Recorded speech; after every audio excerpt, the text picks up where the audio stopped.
بسم اللہ الرحمن الرحیم. پہلے آپ یہ ویڈیوز دیکھ لیجئے.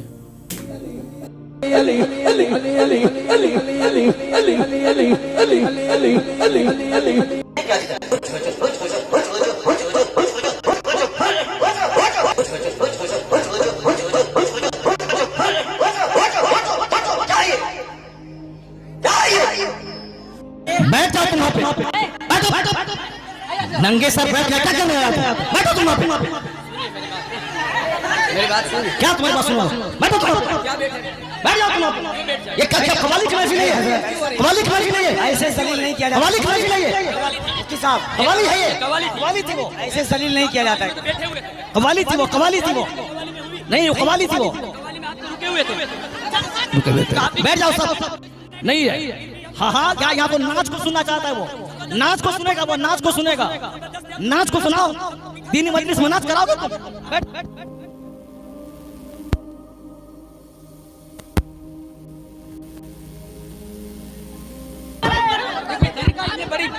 آپ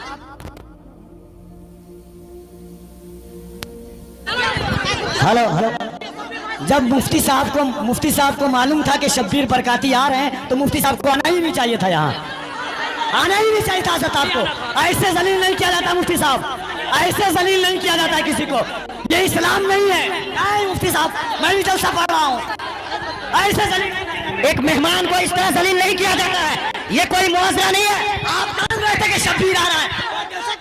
حضرات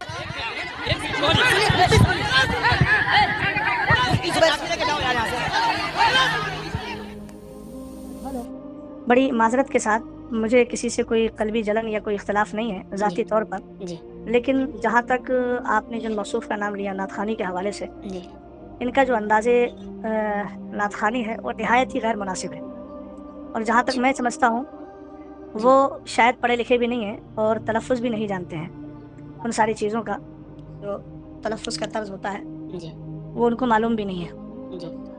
ہم جس کام سے جڑے ہوئے ہیں یہ بھی یاد رہے کہ اس کام سے جڑنے کے بعد اس کے ضروری مسائل کا علم ہمارے لیے لازم و ضروری ہے. ممبر رسول پر چڑھنے کا حق اسی کو ہے جو ممبر رسول کے آداب جانتا ہے. السلام علیکم. کیسے ہیں آپ لوگ؟ امید ہے کہ آپ سب خیر و عافیت سے ہوں گے. تو میرے بھائیو آپ نے ویڈیو دیکھی انڈیا کے بہار کی ایک جگہ میں جہاں پہ ایک جلسہ تھا, جہاں پہ شبیر برکاتی حفظ اللہ جو نعت خواں ہیں وہ اپنے انداز میں نعت پڑھ رہے تھے. جو ان کے جو مفتیان اکرام ہیں ان کو اختلاف ہوا جس کی وجہ سے وہ اسٹیج میں کچھ بحث ہو گیا ان کے اندر. لیکن وہ لوگ یہ بھی تسلیم کر رہے ہیں کہ یہ جو شبیر برکاتی صاحب ہیں یہ مطلب بہت کم پڑھے لکھے ہیں. لیکن وہیں پہ جس سٹیج میں وہ نعت پڑھ رہے ہیں, بہت سارے جگہ میں ایسا بھی دیکھے ہوں گے جو نعت خواں ہیں وہ سیدھے کے سیدھے لوگوں پہ کفر کا فتویٰ لگاتے ہیں, گستاخی کا فتویٰ لگاتے ہیں اور اس پہ سبحان اللہ نعرہ بازی بھی چلتا رہتا ہے. تب ان کو یہ احساس نہیں ہوتا ہے کہ یہ لوگ مطلب ان کے پاس کوئی ڈگری نہیں ہے اور یہ علم والے نہیں ہیں. لیکن جہاں پر انجینئر محمد علی مرزا صاحب کا بات آتا ہے تب لوگ جو ہے یہ مطلب یہ اعتراض کرتے ہیں کہ ان کے پاس ڈگری نہیں ہے. تو میرے بھائی اس کے جواب میں آج انجینئر محمد علی مرزا صاحب کمپلیٹ بیان دیں گے. آپ ویڈیو کمپلیٹ تک ضرور دیکھیے تاکہ آپ کو پوری بات سمجھ میں بنا کسی تاخیر کے اللہ کا نام لے کے شروع کرتے ہیں. اس کا کوئی استاد اور مرشد نہیں ہے, یہ بھی انہوں نے کہا. میں مرشد اس کو بناؤں جو کہتا ہے کہ میں نے مدرسے کا ایک دن بھی منہ نہیں دیکھا باپا جانی, اور کہتے ہیں میں نے 4 جماعتیں پڑھی تھی ایک سکول میں, دوسرے میں مجھے لے کے وہاں میں نے 4 پڑھی. پتہ نہیں وہی والی 4 رپیٹ کی تھی یا مزید ایڈ کی تھی, یہ نہیں انہوں نے بتایا. تو چلیں ان کو جمع بھی کر لیں, پھر 8 بنتی ہیں, میٹرک پاس بھی نہیں. اور امیر اہل سنت ہے, مفتیوں کا بھی امیر ہے. اور تمہارا امیر اہل سنت نہ مدرسے کا منہ دیکھے, نہ اسکول کی میٹرک کی ڈگری, اور مفتیا کا امیر. کہتے نہیں, وہ دیکھیں جو بات کرتے ہیں نا وہ بات دلائل کے ساتھ کرتے ہیں. دلائل سے مراد ان کے بابوں کے جو لکھے ہوئے ہیں, بہار شریف میں ہے. انہیں حدیث بھی کو بیان کرنی ہوتی ہے نا تو کسی بابے کی کتاب سے بیان کرتا ہے. شرح الصدور شریف میں ہے, آگے حدیث ہوگی بخاری شریف کی. تو امیر اہل سنت. تو بھائی یہ قانون جو امیر اہل سنت کے لیے مانا ہے باقیوں کے لیے بھی مانو نا. ہم بھی قرآن و سنت کے دلائل کو آپ کے سامنے رکھتے ہیں, آپ ان دلائل کو لے کے چلو.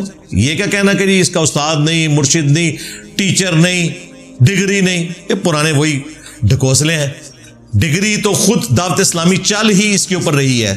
دعوت اسلامی میں نے بھی 10 سال گزارے ہیں، 10 سے 12 سال، میٹرک کی لائف سے لے کے انجینئرنگ یونیورسٹی سے فارغ ہونے تک. دعوت اسلامی کے ساتھ جب علماء بغض کا اظہار کرتے تھے تو اس وقت یہ خود دعوت اسلامی والے علماء کو بتاتے ہیں کہ جی دیکھیں یہ پوری امت کی ذمہ داری ہے. اور یہی وہ بات ہے جو تبلیغی جماعت والوں کو بھی سکھائی جاتی ہے. ان کو بھی ڈگری کا بڑا زام چڑھا ہوا ہے نا. حالانکہ جنید جمشید کے پاس کوئی ڈگری نہیں تھی، وہ ممبر پہ بیٹھا ہوتا تھا، مفتی نیچے بیٹھے ہوتے تھے، اس لیے کہ ان کے فرقے کی بات کر رہا تھا. ڈاکٹر ذاکر نائک کے پاس کوئی ڈگری نہیں، میڈیکل ڈگری ہے، ریلیجن کی کوئی ڈگری نہیں. قرآن وہ صحیح طریقے سے نہیں پڑھ سکتا، لیکن کہتے ہیں جی تقابل ادیان کا ماہر ہے. جی کیوں؟ ان کی منجی نہیں ٹھوکی. ہم بھی کہتے ہیں بالکل جو بھی قرآن و سنت کے مطابق بات کرے لے لینی چاہیے. کنتم خیر امۃ اخرجت للناس، یہ وہ آیت ہے جو رٹوائی ہوئی ہے دعوت اسلامی کو بھی تبلیغی جماعت کو. تم بہترین امت ہو جو لوگوں کے لیے نکالے گئے ان کے نفع کے لیے. تأمرون بالمعروف وتنہون عن المنکر وتؤمنون باللہ، نیکی کا حکم دیتے ہو، برائی سے روکتے ہو، اور اللہ پر ایمان رکھتے ہو جیسا کہ ایمان رکھنے کا حق ہے. یہ اس میں امپلائڈ ہے، کیونکہ ایمان اسی کا کامل ہے جو لوگوں کو نیکی کی طرف بلائے گا اور برائی سے روکے گا. اگرچہ پریکٹیکلی یہ صرف نیکی کی طرف بلاتے ہیں، برائی سے روکتے کوئی نہیں ہے. اسی لیے کتاب کا نام فضائل اعمال رکھا ہوا ہے، صرف فضائل کے اوپر بات کرنا، آیت پڑھنا پوری، کام کرنا آدھا. تو اس کے تحت تو پوری امت دائی ہے. پھر بھی اگر کسی کو کوئی وہم رہ گیا تھا تو نبی اسلام کی وہ حدیث بخاری میں بلغوا عنی ولو آیہ، پہنچا دو میری طرف سے خواہ ایک آیت ہی کیوں نہ ہو. اور پھر وابیوں کو دیکھیں، ان کو بھی آج کل ڈگری کا خمار چڑھا ہوا ہے. کل تک یہ وابی لوگ حدیث سناتے تھے بخاری کی کہ حضرت ابو ہریرہ کو شیطان نے انسانی شکل میں وظیفہ دیا آیت الکرسی کا. نبی اسلام نے کہا کہ یہ جو انسانی شکل میں آیا تھا، جو حضرت ابو ہریرہ کو تو نہیں پتا چلا کہ یہ شیطان تھا. دیکھو کتنے گیا دماغ. ان کے غوث کتب ابدال دلوں کا حال جانتے ہیں، اور جو غوث کتب ابدال حضرت ابو ہریرہ کے قدموں کی خاک، نہیں سوری ان کے گھوڑے کی قدموں کے خاک کے برابر بھی نہیں ہے. ان کو نہیں پتا چلا 3 دن سے شیطان انسانی شکل میں آ رہا ہے. لو سامو میرے نبی سا ہے ہی کوئی نہیں، تیرے بابے تے شاہی کوئی نہیں. بابا میں کوئی نہیں چڑھنا، جتھے منو موقع ملے گا چونی نہیں وڈاں گا، چک پاواں گا تواڈے بابے نو. نبی اسلام نے کہا یہ شیطان تھا جو انسانی شکل میں ہے، اور اس نے بات سچی کی ہے شیطان ہے، جھوٹا ہے، بات سچی کی ہے کہ رات کو آیت الکرسی پڑھ لو تو صبح تک ایک فرشتہ حفاظت کے اوپر مامور ہوتا ہے. تو نبی صلی اللہ علیہ وآلہ وسلم نے شیطان کی سچی بات کی بھی تصدیق کرنے کا حکم دیا ہے، انڈورس کیا ہے، سوائے انجینئر صاحب کے بریکٹ میں انہوں نے لگا لیا. شیطان سے تو لے سکتے ہیں. میرے بھائی ایک پرائمری سکول کا بچہ بھی اگر کہے نا کہ سورۃ البقرہ کی آیت نمبر 279 میں سود خور کے بارے میں آیا کہ اللہ اور اس کے رسول عز و جل و صلی اللہ علیہ وآلہ وسلم کا اعلان جنگ ہے، تو ہم نے اس سے ڈگری نہیں مانگنی. اور اگر آپ نے ڈگری مانگی اور کہا کہ میں تیری بات نہیں مانوں گا چونکہ تیرے پاس ڈگری نہیں ہے، تو آپ کافر ہو جائیں گے، کیونکہ وہ بات تو کر رہا ہے قرآن کی. ہم بھی ڈاکی ہیں، ہم قرآن و سنت کے دلائل سامنے رکھتے ہیں. آپ نے اگر انکار کرنا ہے تو اللہ رسول کا کر رہے ہیں، ہمارا تو نہیں کر رہے. ہم تو خود اپنی آخرت کی فکر میں. تو یہ ڈگریوں کا جو خمار ہے اس کو اپنے دماغ سے باہر نکالیں. علمی پوائنٹ نمبر 4، ایک اور چٹکی کاٹنے کی کوشش کی. کہتا ہے یہ تو شفاعت کا منکر ہے. استغفر اللہ. جو شفاعت کا منکر، اس پہ اللہ کی لعنت، اللہ کے فرشتوں کی لعنت، تمام لعنت کرنے والوں کی لعنت. اوے ہم تمہارے بابوں کی شفاعت کے منکر ہیں، رسول اللہ کی شفاعت کے منکر نہیں ہیں. یا نبی صلی اللہ علیہ وآلہ وسلم کی دعا کی برکت سے جو شفاعت کا دروازہ کھلے گا، بخاری مسلم میں آیا، اس کے بعد فرشتے بھی شفاعت کریں گے، پیغمبر بھی شفاعت کریں گے، اللہ کے نیک بندے بھی شفاعت کریں گے. اس کے اوپر میری ویڈیوز کئی سال پہلے کی ریکارڈڈ ہے، ایک نہیں کئی ایک. ہم تمہارے بابوں کی شفاعت کے قائل نہیں ہیں جنہوں نے اپنے ناموں کے کلمے پڑھوائے.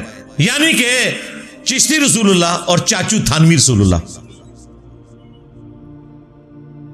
کہتا جی کافروں والی آیات پڑھ پڑھ کے تو شفاعت کا انکار کرتا ہے. توبہ توبہ. کہتا جی وہ کافروں کی شفاعت نہیں ہوگی, مسلمانوں کی ہوگی. بھائی ہوگی, لیکن گستاخوں کی نہیں ہوگی. یہ ذہن میں رکھیے گا, اپنے گھر کی خبر لو.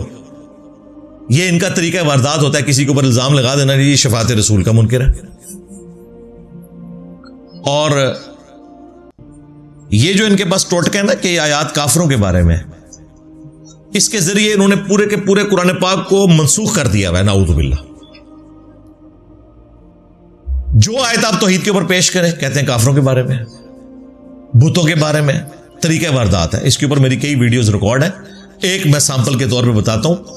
ایک موقع قرآن میں ایسا ہے کہ ان کے سارے عقیدے کو ختم کر دے گا, اور وہ عیسیٰ ابن مریم سے متعلق جو اللہ تعالیٰ نے گفتگو کی ہے سورۃ المائدہ کی آیت نمبر 75 اور 76. مل مسیح ابن مریم الا رسول, مسیح ابن مریم تو نہیں تھے مگر ایک رسول ہی. قد خلت من قبلہ الرسل, ان سے پہلے بھی کئی رسول گزر چکے ہیں. وامہ صدیقہ, اور ان کی ماں بھی ایک سچی عورت تھی. یعنی اللہ تعالیٰ کہہ رہا ہے کہ دونوں کی شان میں کوئی کلام نہیں ہے, اعلی شان اللہ نے ان کو عطا کی تھی.